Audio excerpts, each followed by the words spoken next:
भागवत गीता आरंभ। एक श्लोकिक भगवत आदो देवकी देव गर्भ जन्म गोपी ग्रह वंदनम माया पूर्णिता जीव तापहरण गोवर्धनम कच्छानेन्द्र गौरव आदि हनन कुंती सुता पालनम एकं श्रीमद् भागवत पुराण कृष्ण लीला मातरम अर्थ ध्यानम तमेव माता च पिता तमेव वंदे च सखा तमेव विद्याधरणम तमेव सर्गम देव देव।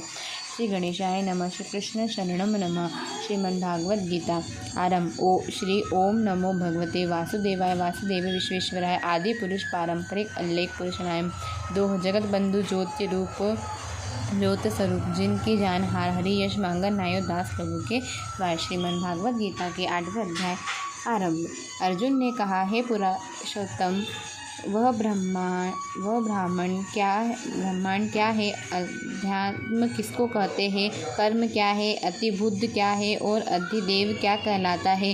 हे मधुसूदन, अधियज्ञ कैसा है और इस देह में अधिदेह कौन सा है। मरने के समय में स्थित चित्त वाले लोग तुमको कैसे जान जाते हैं। श्री कृष्ण भगवान बोले, जो अक्षर और परम है वही ब्रह्मा है। प्रत्येक वस्तु का स्वभाव आत्मक कहलाता है और समस्त चराचर की उत्पत्ति करने वाले जो विसर्ग है वही कर्म है। जो देह आदि नाशवाद वस्तु है वही अतिबुद्ध कहलाती है। विश्व रूप को विराट पुरुष है वही अधिदेह है और हे पुरुष में श्रेष्ठ इस देह में ही अधियज्ञ हूँ। जो अनंत काल में मेरा ध्यान करता हुआ शरीर त्याग करता है वह निसंदेह मेरे शरीर को पाता है। हे कुंती पुत्र, अंत समय मनुष्य जिस वस्तु का स्मरण करता हुआ शरीर त्यागता है वह उसी को पाता है। इस कारण सदैव मुझे ही में मन और बुद्धि को लगाकर मेरा स्मरण करते हुए संग्राम करो, तुम निसंदेह मुझको पा जाओगे। हे पार्थ, अभ्यास रूप योग से युक्त हो दूसरों की ओर जाने वाले मन से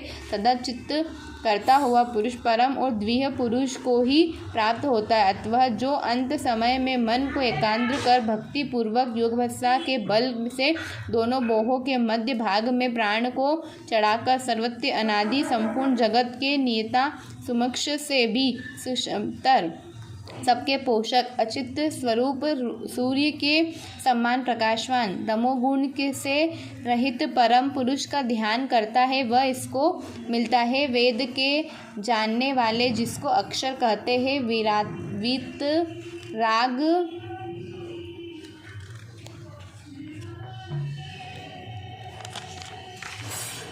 होकर सन्यासी जिसमें प्रवेश करते हैं तथा जिसको चाहने वाले ब्रह्मचार्य का आचरण करते हैं उस परम पद को तुमसे संक्षेप में कहता हूँ। जब सब इंद्रियों द्वारा को रोककर मन को हृदय में धारण कर प्राणों को मस्तक में ले जाए, समाधि योग में स्थित इस ओम अक्षर का उच्चारण करता हुआ जो देह को त्यागता है उसे मोक्ष रूप की उत्तम गति प्राप्त होती है। पार्थ, मुझमें ही मन लगाकर नित्य प्रति मेरा स्मरण करते हैं उन सदैव स्मरण करने वाले योगियों को मैं बहुत सुलभ रीति से प्राप्त हो जाता हूँ। मुझको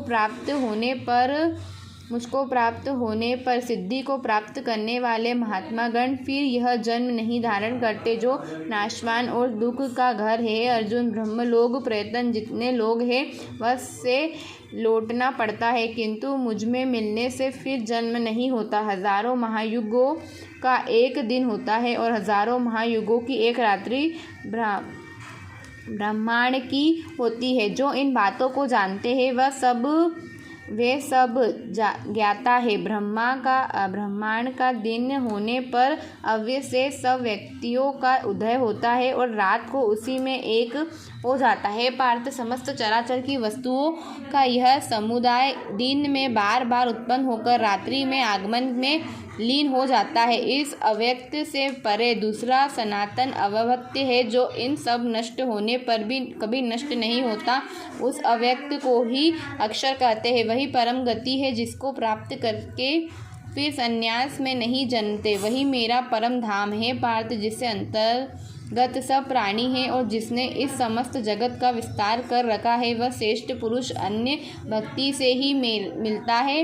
हे भरत, इस काल में योगी जन देह छोड़कर फिर नहीं लौटते हैं और जिस काल में लौट जाते हैं अब वह काल बतलाता हूँ जिसका मैं अग्नि प्रकाश और दिन शुक्ल पक्ष हूँ। ऐसे उत्तरायण के 3 महीने में मृत्यु को प्राप्त हुआ ब्रह्मादि को प्राप्त होता है। उधर रात कृष्ण पक्ष दीनायान के 3 महीने इतने 6 महीने इनके मध्य गमन करने वाले चंद्रमा की ज्योति को पहुँचते हैं और लौट आते हैं। संसार की नित्य चलने वाली शुक्ल और कृष्ण नाम की 2 गतियाँ हैं।